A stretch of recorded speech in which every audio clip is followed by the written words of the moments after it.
Magandang oras mga card lover, mga kababayan. Meron tayong bigyan ng reaksyon dito. Ito ang talakayan ni na Rad Marcelino at Attorney Claire De Castro sa Usapang Batas, na kung saan ay nakaladkad ang pangalan ni Digong Duterte dahil sa kagagawan na kabulastugan ni Kibuloy. Narito ang video.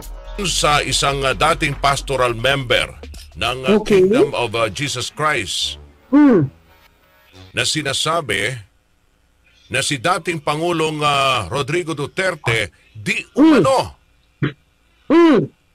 sangkot din sa kalaswan ni Pastor Apollo Kibuloy. Bakit? Anong ginawa, partner? Partner, sinasabi niya, sa eksklusibong interview. Exclusive Teka na, partner, ha? Liwanagin natin, ha? Sinong Duterte muna? Dating Pangulong Duterte? Dating Pangulong Duterte. Okay. Sige. Lagot na. Sa eksklusibong interview kanina sa programang Straight to the Point ni Aljo Bendijo dito kay Arlene Stone. Okay. Ibinabahagi daw di umano ni Kibuloy kay dating Pangulong Duterte ang mga biyaya na natatanggap nito, kabilang na ang mga babae na nais ng dating Pangulo. Eto, pakinggan natin, pre. Nandyan ba? Okay. Makakausap natin ngayon, bayan, dating KOJC member at pastoral ni Pastor Apollo Kibuloy. Live mula po sa Amerika, Minnesota, United States of America. Miss Arlene Stone. Miss Stone, magandang umaga. May mga natatanggap ka bang mga impormasyon na marami talagang issue itong sexual relationship ni Pastor Kibuloy sa mga miyembro ng KOJC?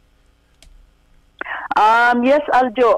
Actually, hindi natin tatawagin silang membro, no? Kasi kung membro lang, walang pakialam si Kibuloy masyado sa mga members ng KOJC. Kung saan siya may pakialam doon sa mga pastoral na yung tinatawag natin ngayon na totoong mga pastoral, yung sa inner of the innermost ng kapanahunan ko. So sila yung mga talagang merong involvement sa puso ni Kibuloy. May connection ba si dating Pangulong Administrator, si Pangulong Duterte sa KOJC? Siya naman ang administrator, siya naman ang administrator sa KOJC. Ano bang sasabi mo kay dating Pangulong Duterte? Hindi naman yan katakataka, Aljo, kasi naman, 'di ba, public naman yung kanilang ugnayan ni Kibuloy noon pa man. Kahit noong ako ay bata pa, matagal na kasing mayor namin yan si Duterte sa Davao, at kilala ko rin ang mga Duterte personally, no? Hindi katakataka na siya ang gagawing administrator ni Kibuloy sa panahon na ito, dahil nga sa kanilang samahan, no? At anong koneksyon lang? May alam ka ba kung may kapangyarihan o may koneksyon si dating PRRD, si dating Pangulong Duterte sa tinatawag mong pastoral? Actually, Aljo, yes, meron tayong di ba sinabi naman ni Kibuloy niyan sa mga interviews niya before, particularly yung interview niya kay Jessica Soho, kailan ba yun?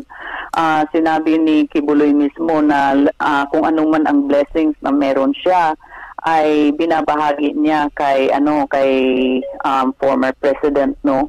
So lahat 'yun, so including the woman, kung sino yung magugustuhan ni presidente sa mga kasamahan niyang nasa inner, binibigay din niya.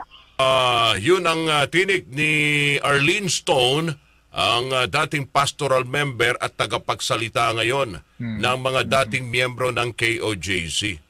Una nang pinatotohanan ni Stone ang mga pang-aabuso sa mga babae sa tinatawag nilang KOJC Inner Circle Pastoral.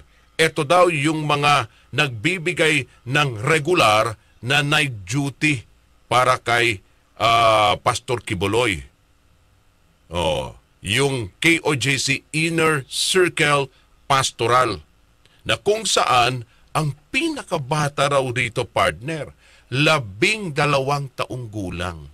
Statutory RAPE yon, partner. 12 taong gulang. Statutory rape. Grabe naman. May reaksyon naman rito ang kampo ng KOJC. Sabi ni Arlene Stone, parte daw talaga naman siya ng inner circle. Okay? Oo.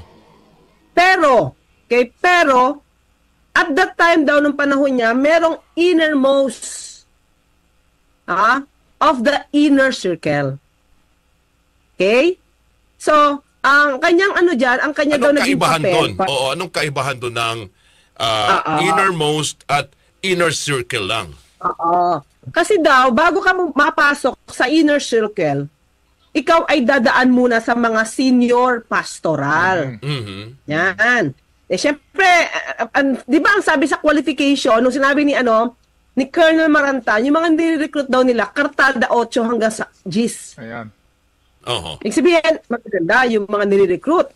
So, bago ka makapasok nakapasok dyan at ma-recruit ka, bigyan ka ng libreng edukasyon, dapat ang kartada mo 8 hanggang GIS. Ganon yung kagandahan. Oo. Yung sabi niya, kasi na-interview na nila Colonel Marantan eh.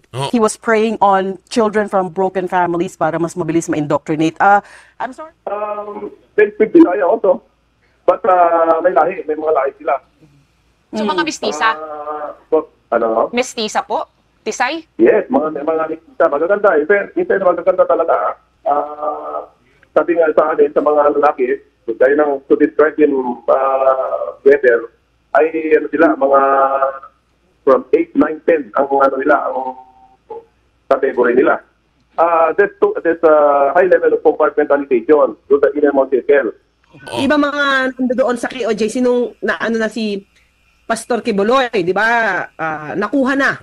Kumbaga parang yun ang isa sa mga kwalifikasyon. Para makapasok sa mga kwalifikasyon. Sa inner circle.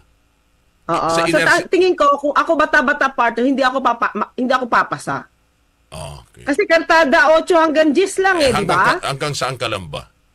Kartada 12 ito Overqualified. Oo nga, sobra. Joke. Ganon. Tapos, so in other words, ito daw mga batang ito, minsan mga 5 years old bata pa lang, titignan nila kung sino yung nandoon sa mga mahihirap na pamilya, saka yung mga produkto ng broken families. Okay? So, mas madali kasing i-recruit yun, especially kung wala naman pera, yung nanay. So, ipapasok mo na lang kasi may libreng edukasyon. Not knowing kung ano na yung mangyayari sa loob. Okay. So, yan, siyempre, halimbawa, ganyan-ganyan, lumalaki na, ini-indoctrinate na, di ba? Indoctrinate na. Tapos, i-qualify ka din, ititignan ka pa rin ng mga senior pastoral, dun ka daw muna mag-start. Ikaw yung taga-masahe, taga-dala ng pagkain, taga-painit ng tubig, pampaligo, lahat, ginawang Ginawang alipin. Okay, so dito lang tayo magtapos mga ka-art lover. Itong conditioning yon, ang stage na yon ay conditioning, yung mga bata na ipapasok na pastoral sa inner circle ay dadaan sa tinatawag na grooming stage. Grooming stage ay doon sila i-indoctrinate. Doon palagi sinasabi na ialay sila sa anak ng Diyos. Sa son, prodigal son ba yan? Appointed son pala. Ialay sila yan palagi. Kahit 12 years old sila, hindi nila alam kung ano yung ialay. Hanggang sa ialay na nga sila, doon nila malaman kung ano yun. Okay, so ito ay usapang batas ni Attorney Claire Castro at Rod Marcelino Kudos sa dalawang ito at nakisawsaw din sa pangyayari. Anyway, medyo naglaho na yata, nalulusaw na ang issue ni Kibuloy. Hindi natin alam kung anong nangyayari, bakit tahimik na tahimik. Meron yatang arigluhan na nangyari. kasi alam na natin na talagang gagastos si Kibuloy. Ilalabas lahat ng pera niya, ng barahan niya, ng kartada niya para mawalang sala siya. Kaya parang nangyari sa Iran, di ba, tahimik muna ang Israel hanggang sa ngayon. Hindi muna umatake kasi nag-iisip. So ganun din yung palagay ko sa kampo ni Kibulos, ay nag-iisip talaga sila kung paano nila arigluhin yan na makwits ang kaso at hindi siya mapadala doon, ma-extradite papuntang Amerika.